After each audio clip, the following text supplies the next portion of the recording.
आदाब, नमस्कार। मैं फैसल और आप देख रहे हैं नेशनल दस्तक।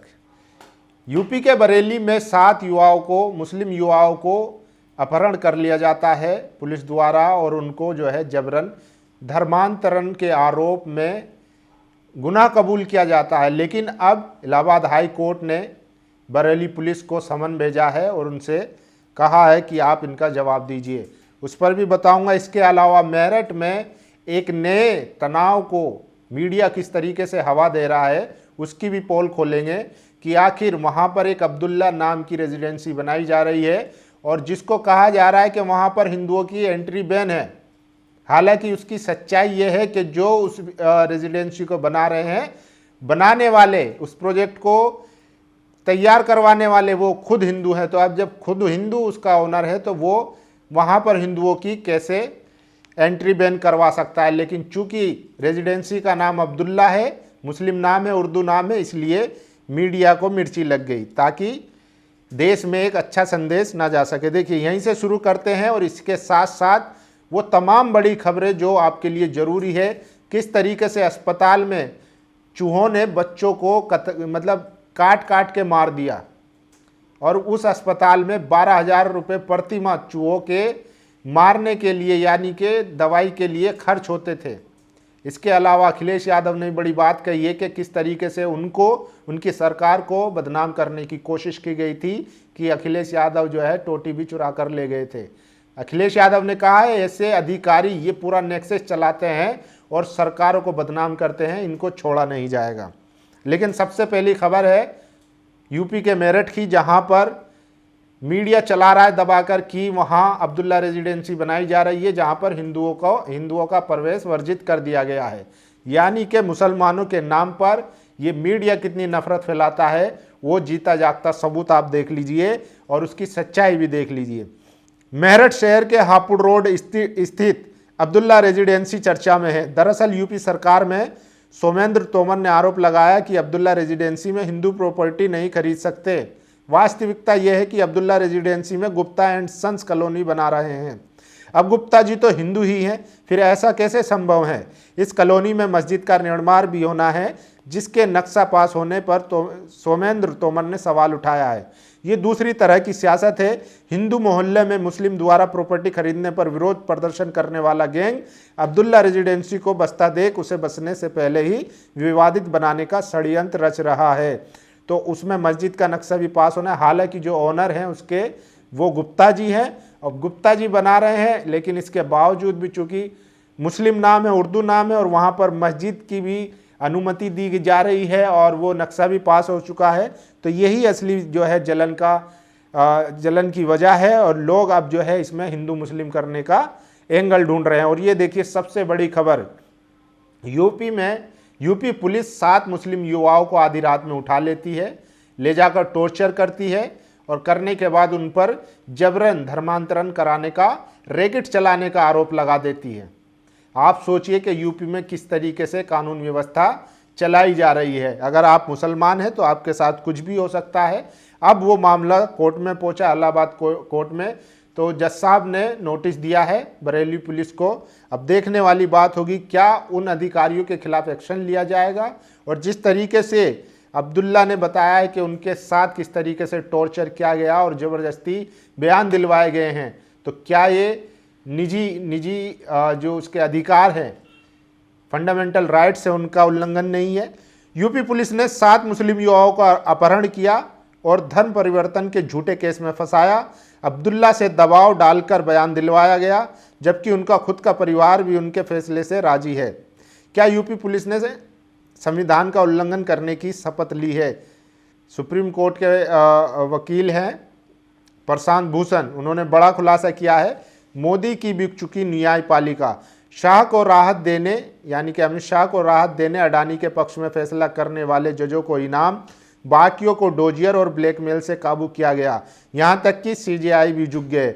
आधी रात आधी न्यायपालिका सरकार की जेब में है। ये मैं नहीं, सुप्रीम कोर्ट के वकील कह रहे हैं प्रशांत भूषण कि किस तरीके से आज वो न्यायपालिका काम कर रही है। आपको याद होगा उमर खालिद, शर्जील इमाम और इसके समेत जो तमाम दंगे के आरोपी हैं उनको 6 साल जेलों में हो गए, लेकिन ना ट्रायल हुआ है ना जमानत मिली है, जबकि सुप्रीम कोर्ट कहता है कि जेल अपवाद है और बेल नियम है।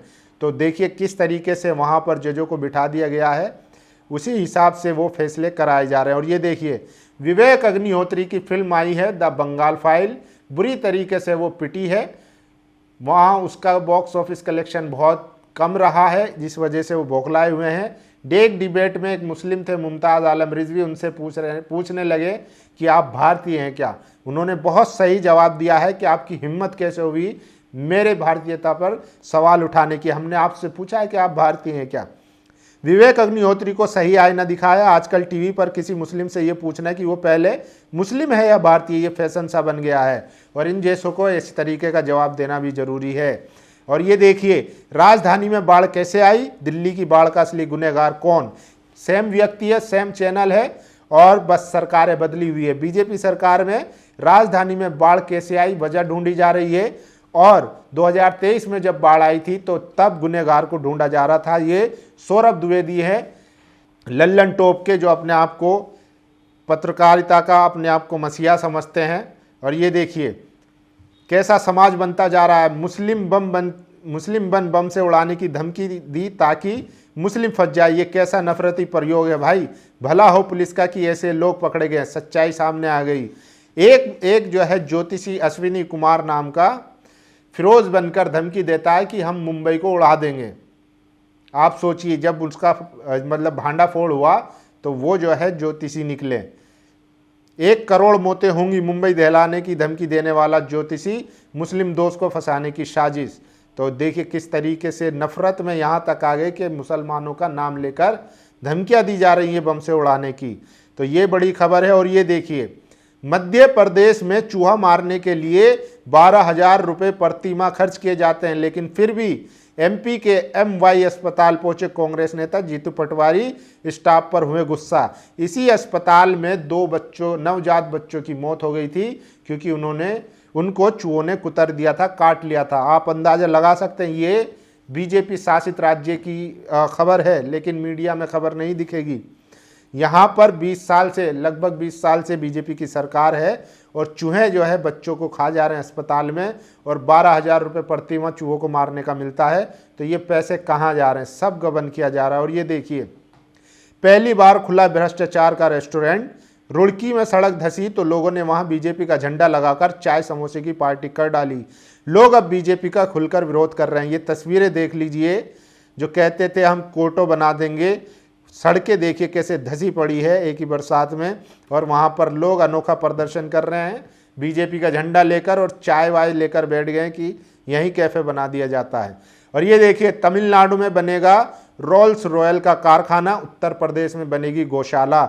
एक तरफ जो है उनके स्टैलिन है जो अभी विदेश गए थे और तमाम बड़ी कंपनियों से वो करार करके आए हैं कि आप जो है तमिलनाडु में आइए, इंडिया आइए और तमिलनाडु में इन्वेस्ट कीजिए। हम आपको बता दें तमिलनाडु में चेन्नई और बेंगलोर जो है वो दुनिया की टॉप मोस्ट जो है वो IT हब बनते जा रहे हैं, लेकिन उत्तर प्रदेश जो देश के सबसे ज़्यादा आबादी वाला राज्य है वहाँ पर अभी भी गौशालाएं बनाई जा रही हैं। ठीक है, सबकी अपनी अपनी मान्यता है। तो ये बड़ी खबर थी। और किस तरीके से देखिए असली खबर मैं आपको अब बता देता हूँ। अखिलेश यादव ने कहा है कि जिस अधिकारी ने टोटी चुराने का आरोप लगाया था ये एक नेक्सस चलाते हैं और इनको छोड़ा नहीं जाएगा। सुरेंद्र राजपूत लिखते हैं उस IAS को माफ़ी नहीं मिलनी चाहिए। अखिलेश यादव जी, ये सब एक इकोसिस्टम बनाकर नीच और निर्लज तरीके से बदनाम करते, पूरे एक सिस्टम को याद रखना चाहिए। आपको याद होगा जब इन्होंने अपना CM आवास खाली करा था तो किस तरीके से खबरें फैलाई गई थी कि अखिलेश यादव जो है वो टोटी भी ले गए साथ में। तो ये जो है बहुजन नेता हो उनको बदनाम करने की कोशिश होती है, और इन्हीं वजह से बीजेपी सत्ता में आई है, क्योंकि तमाम जो पार्टियां हैं उनके खिलाफ झूठी खबरें फैलाई गई। एक खबर में तो कहा गया, अमित शाह खुद कहते हुए नजर आ रहे थे कि हमारे एक IT सेल के बंदे ने एक झूठी खबर फैलाई कि अखिलेश यादव ने अपने पिता को थप्पड़ मार दिया, और वो खबर वायरल हो गई और उसको मजा हंस के सुना रहे थे वो कहानी। तो इसी तरीके से जो है ये लोग राजनीति करते हैं। लेकिन अब जो है तमाम नेता समझ रहे हैं, तो उम्मीद करते हैं कि अगर आइंदा आने वाले समय में सरकार आती है सपा की यूपी में, तो वो इस बात का संज्ञान लेंगे और ऐसे लोगों को, जो बहुजन समाज को समझते हैं, ऐसे लोगों को वरीयता देंगे। और ये देखिए समर राज ने ट्वीट किया है, हम भी सरकार में हैं लेकिन जान लो मायावती ने जो सरकार चला दी वो कोई नहीं चला पाएगा। यहाँ तक तो ठीक था मगर राजभर ने योगी को क्यों तोड़ा। आगे बोल रहा है मायावती का क्रेज है तभी तो चर्चा हो रही है, उनका कोई जोड़ है क्या। योगी सीएम है मगर बुलडोजर के अलावा क्या ही चर्चा है उनकी। तो ये बात भी सही है। ओपी राजभर हैं जो एनडीए गठबंधन में शामिल है, यूपी सरकार में मंत्री भी है, लेकिन योगी के खिलाफ बोल रहे हैं, कह रहे हैं सिवाय बुलडोजर के उनका कोई काम बता दीजिए, और मायावती जी की जमकर तारीफें कर रहे हैं। और ये देखिए मेरठ वाली जो खबर है उसको मीडिया किस तरीके से ट्विस्ट देकर चला रहा है ताकि मुसलमानों के खिलाफ माहौल बने। जो अब्दुल्ला अपार्टमेंट रेजिडेंसी का मामला है उसकी खबर हमने आपको बताई, वहाँ उनके ओनर गुप्ता जी हैं, लेकिन मीडिया चला रहा है कि मुस्लिम रेजिडेंसी में हिंदुओं का प्रवेश वर्जित है। बाकी आप लोगों की क्या राय, अपनी राय जरूर दीजिए। शुक्रिया। नेशनल दस्तक की आपसे गुजारिश है कि अगर इसको बचाना चाहते हैं तो नेशनल दस्तक को सब्सक्राइब करने के लिए रेड कलर के सब्सक्राइब बटन को दबाएं, फिर बेल आइकन की घंटी दबाएं। नेशनल दस्तक को बचाने के लिए बहुत जरूरी है कि हर खबर को शेयर करें, लाइक करें, कमेंट जरूर करें।